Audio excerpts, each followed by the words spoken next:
الحمد للہ وکفا وسلام علی عبادہ الذین اصطفیٰ اما بعد فاعوذ باللہ من الشیطان الرجیم بسم اللہ الرحمن الرحیم قل یا عبادی الذین اسرفوا علی انفسہم لا تقنطوا من رحمت اللہ وقال اللہ تعالی فی مقام آخر یا ایہا الانسان ما غرک بربک الکریم سبحان ربک رب العزت عما یصفون وسلام علی المرسلین والحمد للہ رب العالمین۔ گناہ کسے کہتے ہیں؟ وَذَرُوا ظَاهِرَ الْإِثْمِ وَبَاطِنَهُ، اللہ رب العزت ارشاد فرماتا ہے چھوڑ دو وہ گناہ جو تم ظاہر میں کرتے ہو یا پوشیدہ کرتے ہو۔ معزز سامعین و ناظرین، گناہ ہر اس عمل کو کہتے ہیں جو اللہ تعالیٰ کے حکموں اور نبی کائنات صلی اللہ علیہ وآلہ وسلم کے مبارک طریقوں کے خلاف ہو۔ وہ گناہ جسم کے ظاہری اعضاء سے انسان کرے یا باطن سے، مثلا حسد، لالچ، بغض، کینہ، جھوٹ، غیبت اور بدخواہی وغیرہ کھلم کھلا کرے یا چھپ کر کرے۔ خالق کائنات نے اس کے چھوڑنے کا ہمیں قرآن مجید میں حکم دیا ہے۔ جب تک انسان گناہ نہیں چھوڑے گا تب تک وہ اللہ کے دوستوں میں شمار نہیں ہوگا، یعنی اولیاء اللہ میں اس کا شمار نہیں ہوگا۔ ایک بات سنیے اور دل کے کانوں سے سنیے کہ جو انسان اپنے علم اور ارادے کے ساتھ گناہ کرنا چھوڑ دیتا ہے، اللہ رب العزت اس انسان کو صدیقین میں شامل فرما دیتے ہیں۔ بے علمی اور بغیر ارادے کے اگر گناہ ہو جائے تو خالق کائنات کی طرف سے اس پر مواخذہ نہیں بلکہ اللہ کریم معاف فرما دیا کرتے ہیں۔ گناہ کی حقیقت، گناہ کا آغاز مکڑی کے جالے کی طرح حقیقت میں کمزور ہوتا ہے، مگر اس کا انجام جہاز کے لنگر کی طرح مضبوط ہوتا ہے۔ یعنی شروع میں انسان یہ سوچتا ہے کہ ایک دو بار گناہ کر کے پھر چھوڑ دوں گا، مگر آج اور کل کرتے کرتے گناہ کی عادت ہی اتنی پختہ ہو جاتی ہے جسے بعد میں پھر چھوڑنا انسان کے لیے مشکل ہو جاتا ہے۔ اس کی بڑی پیاری مثال دی ہے صوفیاء کرام نے کہ گناہ آکاش بیل کی طرح ہوتا ہے جو انسان کو اپنے گھیرے میں لے لیا کرتا ہے۔ آپ نے چلتے پھرتے بعض درختوں پر پیلی سی بیل دیکھی ہوگی، وہ اس پورے درخت کو اس طرح اپنے قابو میں جکڑ لیتی ہے کہ درخت کی نشو و نما رک جاتی ہے۔ اس طرح گناہ کرتے کرتے انسان کی روحانی نشو و نما رک جاتی ہے۔ گناہ کی مثال ناسور کی مانند ہے۔ ناسور اگر رہے تو تکلیف دیتا ہے، اگر علاج نہ کریں تو بڑھتا چلا جاتا ہے۔ حافظ ابن قیم نے ایک عجیب بات لکھی، فرماتے ہیں اے دوست، گناہ کرتے ہوئے یہ نہ دیکھ کہ یہ چھوٹا ہے یا بڑا ہے، بلکہ اس پروردگار کی عظمت کو دیکھ جس کی تو نافرمانی کر رہا ہے۔ یہ گناہ انسان کے روحانی لباس پر ایک دھبا ہے، جیسے انسان کو ظاہر کے لباس پر دھبا اچھا نہیں لگتا، اسی طرح اللہ رب العزت کو روحانی لباس پر دھبا اچھا نہیں لگتا۔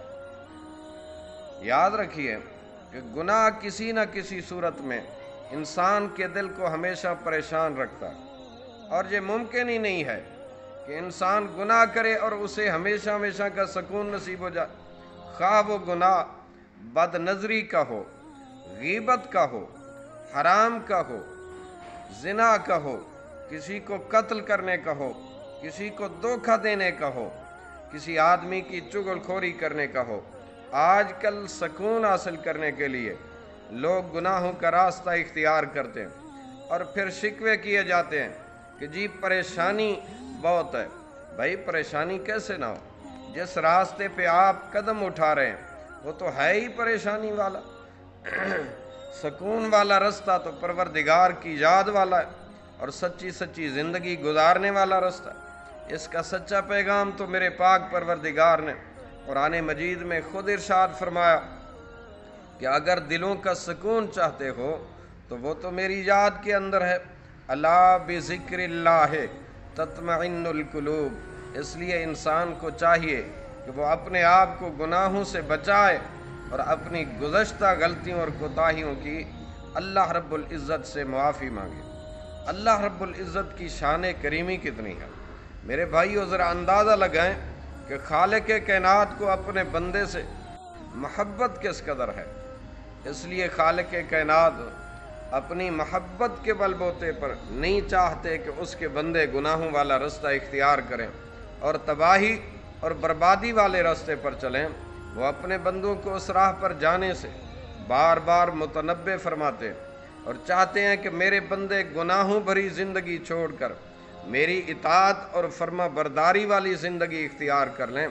چنانچہ اللہ رب العزت نے اپنی رحمت کے دریا کو وسیع کر دیا کہ میرے وہ بندے جنہوں نے گناہ کر لیے وہ لوٹ آئیں، میری بارگاہ میں توبہ کریں، میں انہیں معاف کر دوں گا۔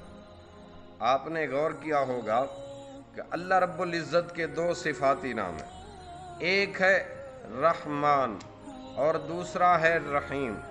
دونوں کا ماخذ اور بنیاد رحمت ہے، لہذا یوں بات سمجھ میں آتی ہے کہ رحمان کا لفظ بھی کافی تھا یا رحیم کا لفظ ہی کافی تھا، ایک ہی صفت سے متعلق یہ دو نام اللہ رب العزت نے کیوں پسند فرمائے۔ علماء کرام نے اس کے علوم و معارف بیان فرمائے ہیں۔ وہ فرماتے ہیں رحمت کا ہونا ایک صفت ہے اور رحمت کا بے انتہا بے دریغ خرچ کرنا یہ دوسری صفت ہے۔ اس کی آسان سی مثال سمجھائی انہوں نے کہ دولت مند ہونا ایک صفت ہے اور اس دولت کو خرچ کرنا یہ ایک الگ صفت ہے۔